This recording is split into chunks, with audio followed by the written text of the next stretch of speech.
भरोसा नहीं जताया? इसी का तो जवाब ढूंढ रहा हूँ मैं ही नहीं ढूंढ रहा हूँ, बल्कि सब लोग ढूंढ रहे हैं। और मैं इसी सवाल का जवाब ढूंढते ढूंढते माल एवेन्यू पहुँच गया। ईद कैसी मनी? 62 साल मेरी उम्र होने को है और 62 साल में पहला मौका था कि मैं घर पे ईद नहीं मना सका। तो जाहिर सी बात है कि इसका तो मलाल कितना होगा, कितना कष्ट होगा, आप महसूस कर सकते हैं। और जब मैंने समाजवादी पार्टी के कार्यालय के बंद होने तक कल शाम तक इंतज़ार किया, ताकि कल दिन को ये ना कहने वाला रहे कि आप चले गए, जल्दी कर दिया आपने, वरना आपका सिंबल तो रखा था। मैंने आखिरी समय तक इंतज़ार किया, जब एक एक आदमी कार्यालय से चला गया तब वहाँ से मैं चला हूँ।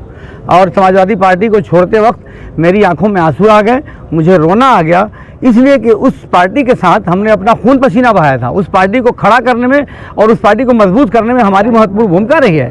तो आज उस पार्टी ने ऐसा किया है, उसका क्यों ऐसा किया, इस सवाल का जवाब अभी आज ही मैं तलाश कर रहा हूं। कई बार सपा ने आपके ऊपर भरोसा दिया है और कई बार टिकट दिया है, और एक बार टिकट नहीं मिला तो आप पार्टी छोड़ दी है। तो क्या लगता नहीं? नहीं, कई बार ना देखिए, कई बार हमको टिकट हमने मांगा और हमको टिकट नहीं मिला, कोई आपत्ति नहीं हुई है।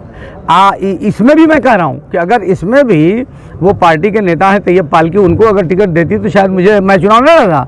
लेकिन जो इन्होंने एक मामूली से ऐसे आदमी को जिसका राजनीति में कोई वजूद नहीं है, मेरा टिकट काट के उसको दिया, और पार्टी के तमाम बड़े नेताओं ने समझाने का प्रयास किया कि मार्शल जमाल का टिकट कटना गलत हो रहा है, फिर भी नहीं किया। तो ये मैं समझता हूँ कि ये मेरे जो सम्मान को आघात पहुँचाया गया है, और मैं सम्मान से कभी समझौता नहीं करता, चाहे कितना बड़ा नुकसान हो। पहले से आप बसपा के कांटेक्ट में थे, आपको लग रहा था? नहीं, ऐसा नहीं कि मैं किसी के कांटेक्ट में नहीं था।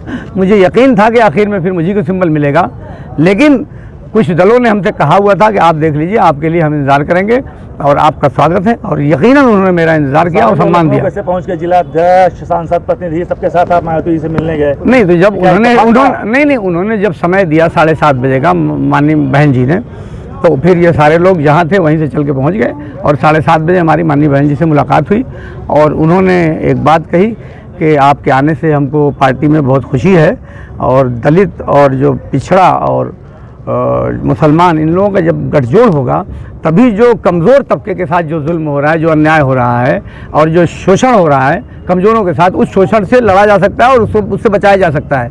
आप आए तो पार्टी हमारी आपसे मजबूत होगी। मैं आपको यकीन दिलाती हूँ कि पार्टी में आपको पूरा सम्मान दिया जाएगा। साइकिल पे वोट देने वाले आपके वो लोग या सपा के लोग, क्या लगता है कि अब हाथी पे वोट दे पाएंगे?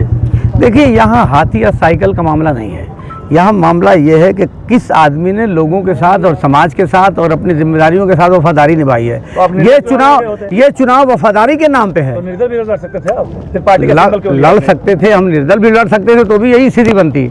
लेकिन मुझे जब एक पार्टी सहारा दे रही है, बुरे वक्त में खड़ी हो रही है, तो मेरी जिम्मेदारी है कि किसी दल के साथ जुड़े। राजनीति करना है तो निर्दल का कोई मतलब नहीं है। आपके साथ कितने लोग शामिल हुए हैं बसपा में? अब बसपा में कितने लोग शामिल हो रहे हैं, कितने लोग छोड़ रहे हैं, ये सारी तस्वीर आपको 1-2 दिन के अंदर सामने आ जाएगी, क्योंकि इस सारा मामला तो रात को 9 बजे तक चला है। लेकिन समाजवादी पार्टी के कई नेता आपके साथ दिखे हैं यहाँ पर? नहीं, देखिए, समाजवादी पार्टी के टोटल मतदाता हमारे साथ रहेंगे, इस बात की गारंटी है। सब लोग दुखी हैं।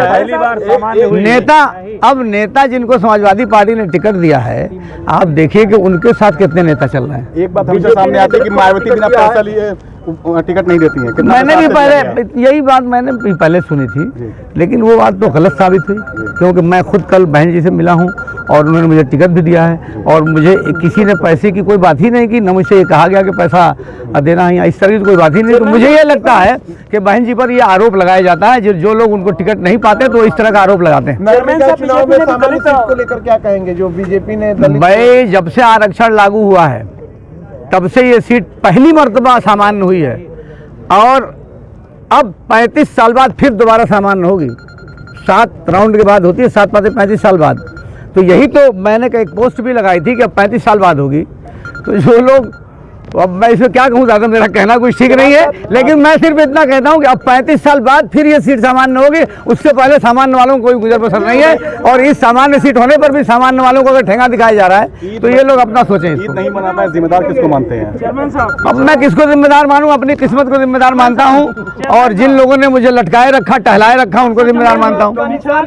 24,000 से आ रहे थे जी, ये चुनाव कितने से जीतेंगे? अब इतिहास बनेगा, और उत्तर प्रदेश में सबसे ज़्यादा मतों से हम चुनाव जीतेंगे, इस बात का यकीन है, क्योंकि ये उत्तर प्रदेश की सबसे ज़्यादा बड़ी नगर पालिका है, उत्तर प्रदेश में सबसे ज़्यादा 3 लाख मतदाता हैं।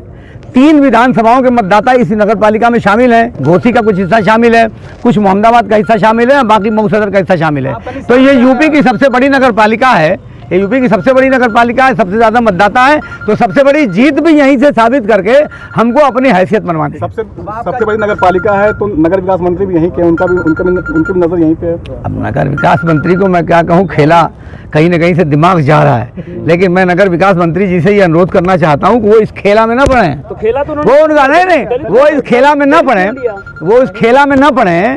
ज़्यादा अच्छा बेहतर ये है कि हम उनके पूरे सम्मान के साथ उनके साथ मिलकर नगर को विकास की तरफ ले चलेंगे। वो भी विकास चाहते हैं, हम भी विकास चाहते हैं, तो क्यों ना मिलजुल के विकास किया जाए। खेला ना करे ये धमकी समझे या मशवरा समझे? नहीं, हमारी क्या औकात है कि हम किसी को धमकी देंगे या मशवरा देंगे। हम तो अपनी बात कह रहे हैं कि खेला न हो तो ज़्यादा अच्छा है, क्योंकि जनता के सामने जब जनता खेला करने पे आमादा हो जाती है तो किसी नेता का खेला कामयाब नहीं। जनता तो खेला खेलेगी, खेला होगा। जहाँ पूरा मऊ ईद का त्योहार मना रहा था और आप पार्टी दफ्तर में बैठे हुए थे जी, कैसा अंदर से क्या लगा? मैं आपको बताऊं कि जहां मैंने नमाज़ पढ़ी ईद की फिरंगी महली ईदगाह में, वहीं अखिलेश यादव ईद मिलने भी गए हुए थे। तो जब सामना हुआ मेरा तो मैंने उनको नमस्ते किया और कहा कि साहब ईद की मुबारक हो। तो उन्होंने भी कहा आपको मुबारक हो। फिर मुझसे पूछा करे आप गए नहीं? तो मैंने कहा साहब अभी उम्मीद टूटी नहीं है। फिर वो आगे बढ़ गए और फिर 1.5 घंटे तक हम लोग वहीं हाल में साथ रहे, वो और हम। ऐसा नहीं कि रिश्तों की गर्माहट में मुझे कोई कमी नहीं दिखी। तो क्या लगता है कि और ना उनसे दूसरा है, लेकिन कोई ना कोई फैक्टर है, क्योंकि मैंने मुझे टिकट न देकर उनके चेहरे पे जो मैंने दुख देखा है, वो मैं कसम खा के कह सकता हूँ कि उनको मैंने दुख